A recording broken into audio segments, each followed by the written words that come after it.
मंडला जिले में खेती का मौसम अपने चरम पर है, लेकिन खेतों में हरियाली लाने वाले किसान आज खाद के लिए दर दर भटकने को मजबूर हैं। बमहनी बंजर क्षेत्र में किसानों का आरोप है कि उन्हें सुबह से शाम तक खाद वितरण केंद्रों के बाहर बैठाए रखा जाता है, लेकिन जरूरत के समय खाद नहीं दी जाती। किसानों का कहना है कि निर्धारित मूल्य से अधिक राशि मांगने और खाद न देने से उनकी परेशानी और बढ़ गई है। किसानों के बढ़ते आक्रोश के बीच कृषि विभाग की टीम भी मौके पर पहुंची और जांच शुरू की है। बमहनी बंजर में खाद संकट अब किसानों के सब्र की परीक्षा लेने लगा है। हाथों में पर्ची लिए किसान सुबह से खाद केंद्रों के बाहर कतार में खड़े रहते हैं, लेकिन शाम ढलने तक उन्हें खाली हाथ लौटना पड़ता है। किसानों का आरोप है कि 1450 रुपए कीमत वाली खाद के बदले उनसे 2100 रुपए तक की मांग की जा रही है। इतना ही नहीं, विरोध करने पर किसानों के साथ अभद्र व्यवहार किए जाने के आरोप भी सामने आए हैं। हमारे अनुभागीय अधिकारी राजस्व मंडला के द्वारा सूचना मिला। मैं पहले तो परिचय देंगे वरिष्ठ कृषि विकास अधिकारी विकासखंड मंडला श्री DS दोरवे। मुझे सूचना मिली कि बमहनी बंजर सोनल ट्रेडर्स में कृषकों को खाद जो यहाँ से टोकन के माध्यम से बुक किए हैं, लेकिन संस्था में आकर के पता चला कि उनको अधिक रेट पर जो कूपन में दर है उससे ज़्यादा में देने की बात सूचना में आया है। तो अनुभागीय अधिकारी राजस्व महोदय के मार्गदर्शन में हम लोग यहाँ पे आए और संस्था के साथ मिलकर के, और किसान भी यहाँ उपस्थित रहे।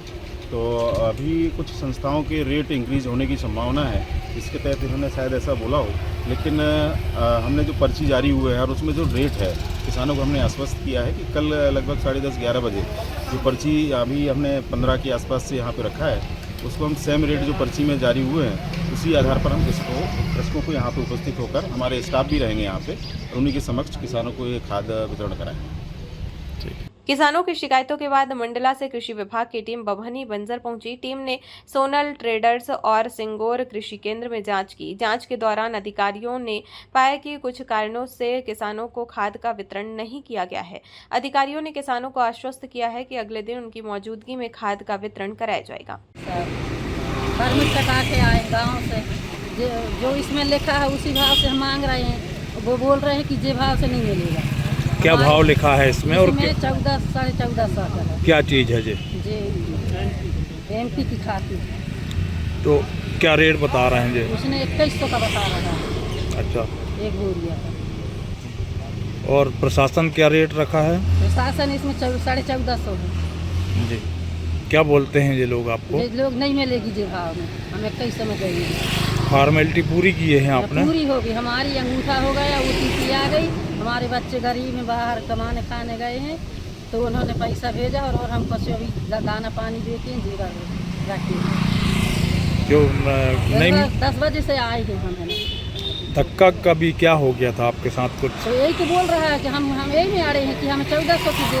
उसने बोला कि नहीं देंगे और कभी नहीं आना हमारे दुकान में, और तुम्हारे गाँव वालों को बोल देना वे मेरी दुकान में नहीं आएंगी। जी। कहाँ से आए हैं? क्या नाम है आपका? हमारा मीराबाई जंगल। कहाँ से आई है? जांच के दौरान एक अन्य कृषि केंद्र में नियमों की अनदेखी भी सामने आई है। यहां विक्रय केंद्र और गोदाम एक ही परिसर में संचालित पाए गए हैं, जो निर्धारित नियमों के विपरीत है। अधिकारियों ने मामले का पंचनामा तैयार कर उच्च अधिकारियों को रिपोर्ट भेजने की बात कही है और उचित कार्रवाई का भरोसा दिलाया है। अन्नदाता आज खाद के लिए संघर्ष कर रहा है। खेत तैयार है, किसान तैयार है, लेकिन व्यवस्था की सुस्ती और कथित अनियमितताओं ने किसानों की चिंता बढ़ा दी है। अब देखना होगा कि कृषि विभाग की कार्रवाई केवल जांच तक सीमित रहती है या फिर किसानों को समय पर खाद उपलब्ध कराने के लिए ठोस कदम भी उठाए जाते हैं।